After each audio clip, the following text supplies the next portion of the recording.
امریکہ کے صدر Donald Trump ایک بار پھر کرپشن کے الزامات میں پھنسے نیتن یاہو کی حمایت میں سامنے آ گئے۔ سوشل میڈیا پلیٹ فارم پر بیان میں امریکی صدر نے کہا، اسرائیل میں جو نیتن یاہو کے ساتھ کیا جا رہا ہے وہ خوفناک ہے۔ اسرائیلی وزیر اعظم یرغمالیوں کی بازیابی کے لیے حماس سے ڈیل کی کوشش میں ہیں۔ ٹرمپ نے دعویٰ کیا کہ نیتن یاہو نے امریکہ کے ساتھ مل کر ایران کے نیوکلیئر پروگرام کے خلاف بڑی کامیابیاں بھی حاصل کی ہیں۔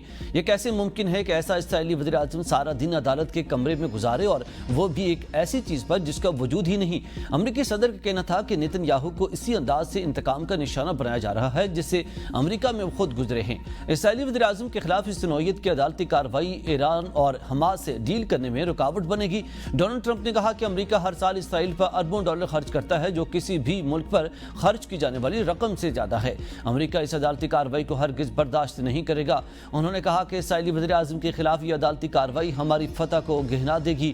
نیتن یاہو کو جانے دیا جائے، انہیں بڑے کام کرنے ہیں۔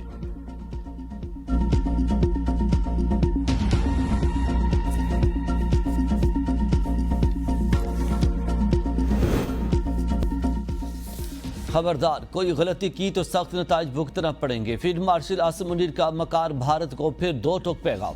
پاک بحریہ کی پاسنگ آؤٹ پریڈ سے خطاب میں کہا کہ بھارت متکبرانہ اور جارحانہ رویے کا مسلسل مظاہرہ کر رہا۔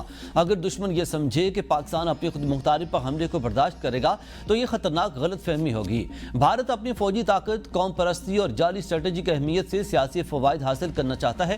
ہم قومی طاقت میں مسلسل اضافہ کر رہے ہیں۔ اگر کوئی دشمن ہماری خود مختاری کو چیلنج کرتا ہے تو اس کے نتائج کی ذمہ داری اسی پر ہوگی اور وہ پورے خطے کے لیے خطرناک ہو سکتی ہے۔ ان کا کہنا تھا کہ بحری جنگ کا میدان تیزی سے تبدیل ہو رہا ہے اور ہمیں اسے ہم آہنگ ہونا ہوگا۔ پاکستان کے لیے ایک مضبوط اور مؤثر میری ٹائم فورس برقرار رکھنا ناگزیر ہو چکا ہے۔ آرمی چیف نے حالیہ جنگ میں پاکستان کے ہاتھوں بھارت کی شکست کا ذکر کرتے ہوئے قرآن کی آیات کا حوالہ بھی دیا۔ کتنی ہی بار ایسا ہوا کہ تھوڑی سی تعداد نے اللہ کے حکم سے بڑی تعداد کو شکست دی، اور اللہ صبر کرنے والوں کے ساتھ ہے۔ کشمیریوں کی حمایت جاری رکھنے کا عزم دہراتے ہوئے سپاہ سالار نے کہا، دنیا کو یہ سمجھ لینا چاہیے کہ جب تک مسئلہ کشمیر کا منصفانہ اور پرامن حل نہیں نکلتا، جنوبی ایشیا میں کبھی پائیدار امن قائم نہیں ہو سکتا۔ بھارت کشمیریوں کی ہمت اور حوصلے کو کبھی پست نہیں کر سکتی۔ ان کا کہنا تھا کہ پاکستان روشن مستقبل کی طرف گامزن ہے۔ فیلڈ مارشل قاسم ایچ بنو کا دورہ زخمیوں کی عیادت کی۔ بنو گریجن حملے کے شہداء کی نماز جنازہ میں بھی شرکت۔ بولے، دہشت گردوں کے سہولت کار اور سرپرست کو عبرتناک انجام تک پہنچائیں گے۔ قوم سیکورٹی فورسز کے ساتھ کھڑی ہے۔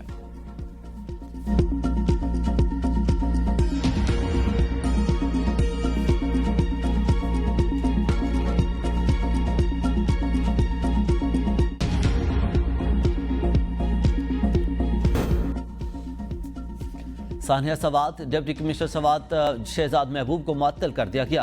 سلیم جان نے ڈپٹی کمشنر سوات تعینات۔ چیف سیکرٹری کا سوات کا دورہ، کہتے ہیں کہ 85 میں سے 58 افراد کو زندہ بچا لیا گیا۔ چیف سیکرٹری کا جام بحق افراد کے لواحقین کے لیے 15 لاکھ روپے فی کس امداد کا اعلان۔ چیف سیکرٹری کے زیر صدارت اجلاس، ریسکیو 1122 کو ڈرونز، لائف جیکٹس، کشتیوں اور دیگر ایمرجنسی آلات کی خریداری کا حکم۔ دریا کنارے قائم سیل شدہ ہوٹلز فوراً خالی کرائے جائیں۔ ریسکیو ٹیمیں 3 سے 4 ماہ کے لیے دریا کے کنارے مستقل تعینات ہوں۔ ریور کراسنگ پر بیریئرز نصب کیے جائیں۔ فلڈ الرٹ فوری ضلعی انتظامیہ تک پہنچانے کی ہدایت۔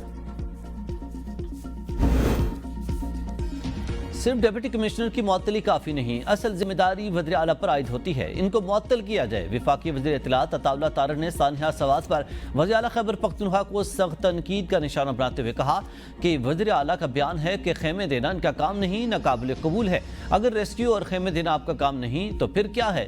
عطا اللہ طارق نے کہا کہ پی ٹی آئی نے 12 سال میں سوات کے سیاحتی انفراسٹرکچر کو تباہ کیا۔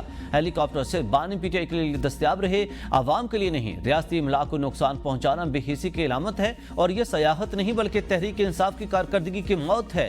عطا اللہ طارق کا کہنا تھا کہ خیبر پختونخوا حکومت نے ڈیزاسٹر مینجمنٹ اور ریلیف میں مکمل ناکامی دکھائی اور عوام کا حق ہے کہ وہ جانیں ان کے ٹیکسز کا پیسہ کہاں جا رہا ہے۔ حکومت کو اپنی نااہلی تسلیم کرنی چاہیے، نہ کہ ذمہ داری سے راہ فرار اختیار کرنی چاہیے۔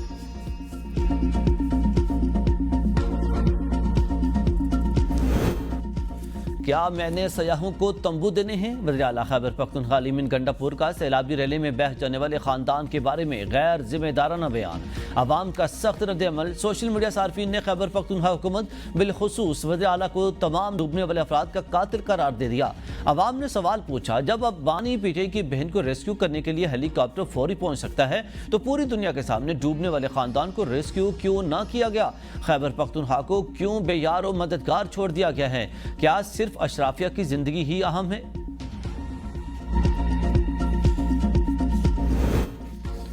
وزیر اعلیٰ خیبر پختونخوا کو اپنے صوبے کی کوئی پرواہ نہیں۔ صوبائی وزیر اطلاعات عظمہ بخاری کی سانحہ سوات میں صوبائی حکومت کی نااہلی پر شدید تنقید، کہا قدرتی آفات پر سیاست نہیں ہونی چاہیے، مگر سوات میں ریسکیو اہلکاروں کو متعدد بار کالز کی گئیں مگر کوئی ریسپانس نہیں ملا۔ ایئر ایمبولینس اور ہیلی کاپٹر بر وقت کیوں نہیں پہنچے؟ وہاں بار بار ایسے واقعات ہو رہے ہیں۔ ہوٹل دریائے سوات کے کنارے کس نے بنائے سب جانتے ہیں۔ خیبر پختونخوا میں کئی سال سے ایک ہی جماعت کی حکومت ہے مگر اربوں روپے نہ سیاحت پر لگ رہے ہیں نہ سڑکوں پر۔ متاثرہ خاندان مدد کا انتظار کرتا رہا مگر کوئی نہیں پہنچا۔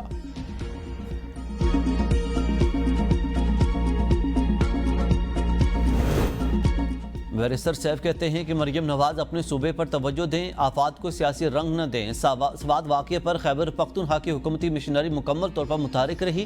75 افراد کو بر وقت ریسکیو کر کے محفوظ مقامات پر منتقل کیا گیا۔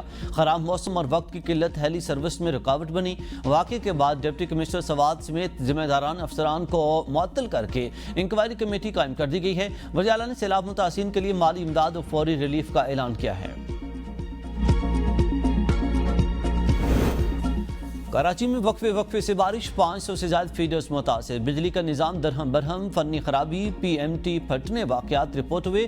منوڑا اور سینٹ زیب کے مقام پر سڑکیں زیر آب، منوڑا ہاکس بے اور سینٹ زیب کے ساحل پر طغیانی، ہوا میں نمی کا تناسب 78% ریکارڈ۔ محکمہ موسمیات کے نشیبی علاقوں میں اربن فلڈنگ کی پیشگوئی، بل بورڈ بجلی کے پول سے شہریوں کو دور رہنے کی ہدایت۔ پاکستان کے ڈیفالٹ رسک میں کمی، ڈیفالٹ ہونے کا امکان 59% سے کم ہو کر 47% رہ گیا۔ بلومبرگ کے مطابق پاکستان عالمی سطح پر ابھرتی ہوئی معیشتوں میں سر فہرست ہے۔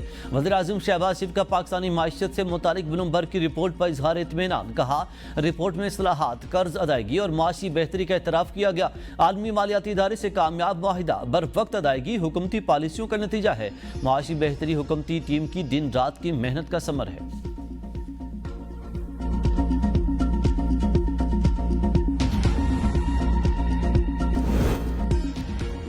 اسلام آباد ہائی کورٹ 5 ججز نے ٹرانسفر کیس کا فیصلہ چیلنج کر دیا۔ فیصلے کے خلاف انٹرا کورٹ اپیل دائر، وکیل منیر ملک نے سپریم کورٹ میں انٹرا کورٹ اپیل دائر کی جس میں موقف اختیار کیا گیا ہے کہ عدالتی فیصلے میں نئی ہائی کورٹ میں ٹرانسفر ہونے والے جج کے حلف اٹھانے کے بارے میں کچھ نہیں کہا گیا۔ آرٹیکل 194 کے تحت حلف کو لازم قرار دیا گیا ہے۔ حلف اٹھائے بغیر ججز کی سینئرٹی کا تعین نہیں کیا جا سکتا۔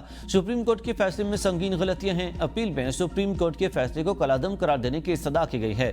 19 جون کے فیصلے کے خلاف حکم میں امتناع کی درخواست بھی دائر کی گئی ہے۔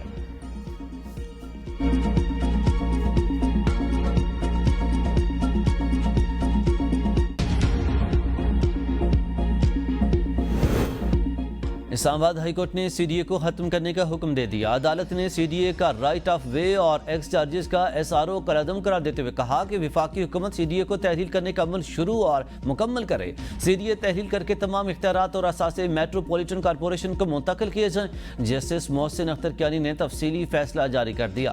فیصلے میں کہا گیا کہ سی ڈی اے کا اصل مقصد ختم ہو چکا، اب وقت آ گیا ہے وفاقی حکومت سی ڈی اے کے خاتمے کے لیے مناسب اقدامات کرے۔ اس نوٹیفیکیشن کے تحت کسی بھی فرد یا ادارے سے وصول کی گئی رقم واپس کی جائے۔ ہر نئی چیز بڑے شہروں کو دینے کا کلچر تبدیل کرنا ہوگا، دیہاتوں کو بڑے شہروں کے برابر لائیں گے۔ وزیر اعلیٰ پنجاب مریم نواز کا اجلاس سے خطاب، وزیر اعلیٰ کی 24 اضلاع کو ترجیحی بنیادوں پر 240 الیکٹرک بسیں دینے کی ہدایت۔ لاہور، فیصل آباد، بہاولپور، ملتان اور راولپنڈی کے لیے 500 ای بسوں کی فراہمی اگست سے اکتوبر تک ہوگی۔ نومبر سے دسمبر تک پنجاب میں 600 الیکٹرک بسیں مزید آئیں گی۔ وزیر اعلیٰ نے کہا کہ گوجرانوالا میں بی آر ٹی کو پورے شہر اور مضافات سے منسلک کرنے کے لیے 80 فیڈر بسیں چلائی جائیں گی۔ راہول والی تا امن آباد 22 کلومیٹر طویل BRT سسٹم پر 28 اسٹیشن قائم کیے جائیں گے۔ فیصل آباد میں red line bus service 23.4 kilometre طویل اور 24 اسٹیشن پر مشتمل ہوگی۔ اورنج لائن 29 کلومیٹر طویل 21 اسٹیشن پر مشتمل ہوگی۔ مریم نواز نے مزید کہا کہ سب ضلع میرے لیے برابر ہیں، ترقی کے سفر میں یکساں مواقع اور سہولتیں ملنی چاہیے۔